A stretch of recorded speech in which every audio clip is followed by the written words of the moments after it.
വയനാടൻ ചുരം താണ്ടും കാറ്റേ നീ കേട്ടോ ഭദ്രകാളിയായി കാവിനുള്ളിൽ കുടികൊണ്ട സുന്ദരി പെണ്ണിന്റെ കഥ ചൊല്ലിടാം. ഊരുവിലക്കിൻ കഥ കേട്ടിട്ടില്ലേ നിങ്ങൾ? ഊരിൻ പെൺകൊടി ചതിയാൽ അപമാനിതയായി മറുകര താണ്ടി ജന്മമേകിയ പൈതൽ ഇവൾ കാനന സുന്ദരി. വയനാടൻ തമ്പാന്റെ ചോരയാണെങ്കിലും ആ നാടിൻ ശാപമായി പിറന്നതെന്തേ?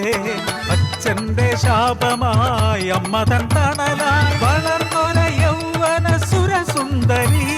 കരിമിഴിയാളവൾ മോഹസുന്ദരി.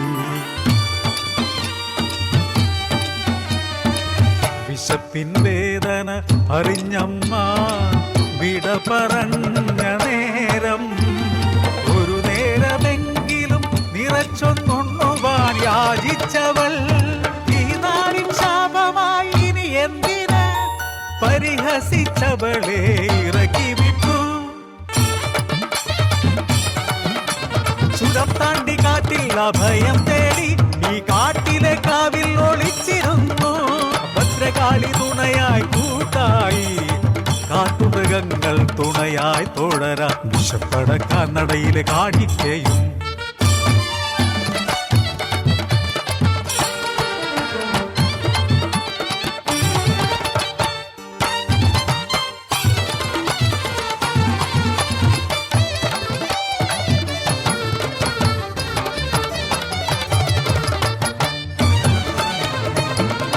മാനിനെ പോലോടി ഒരു സിംഹമായ വളരറി.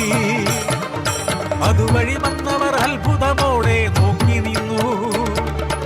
ഈ യൗവനം എത്ര വശ്യമെന്നോ, ഇവളെ കീഴ്പ്പെടുത്താൻ എന്തു വിദ്യ.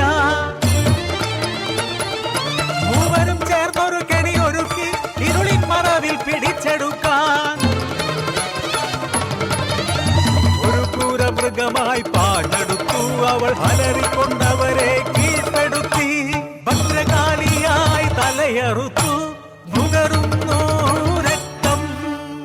കാടിൻ മക്കൾക്ക് തുണയായി രക്തദാഹിയായി രക്തേശ്വരിയായി അവളിരുന്നു. നാടറിഞ്ഞു നാട്ടിൽ അലയടിച്ചു ഇവൾ രക്തദാഹി. ഒരു വേള അവളെ പിടിച്ചു കെട്ടാൻ തന്ത്രങ്ങൾ ഒരുക്കി നാട്ടിൽ. പോരിനായെത്തുന്നോരെ അലറിക്കൊണ്ടവൾ കീഴ്പ്പെടുത്തും. പുഞ്ചിരിയാലവൾ തൊഴുതു നിൽക്കും. അനുഗ്രഹമായവൾ ചൊരിയുന്നു സമ്പത്തും ഐശ്വര്യവും. കാക്കുന്നു കാടിനെ ദേവിയായി. നാടിനുടമകൾ അറിഞ്ഞ നേരം കോപമായി. ദേശക്കാരെല്ലാം ഒത്തുചേർന്ന് അവളെ തീർക്കാൻ വഴിയൊരുക്കി. ഒരു ദിവ്യനാലെ അരുളി ചെയ്തു. 18 തികയാത്ത ബ്രാഹ്മണ ബാലനെ വിധിയാലവളെ വകവരുത്താൻ യോഗമുള്ളൂ. ചെങ്ങന്നൂർ ദേശത്തെ ബാലകനെ ആനയിച്ചീ നാട്ടിൽ കൊണ്ടുവന്നു. മന്ത്രങ്ങൾ തന്ത്രങ്ങൾ ഉരുക്കഴിച്ചപ്പോൾ ശക്തിരൂപിയായി ഭദ്രകാളിയായി ആവാഹിച്ചവളെ ഒരു കല്ലിൽ കെട്ടിയിട്ട് മന്ത്രത്താൽ അവളെ കീഴ്പ്പെടുത്തി അരിഞ്ഞു വീഴ്ത്തി.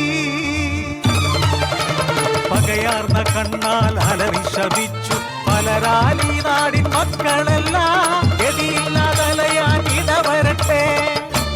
ഭദ്രകാളിതൻ തിരുനടയിൽ തൊഴുകൈയാലവൾ മൃതിയടഞ്ഞു.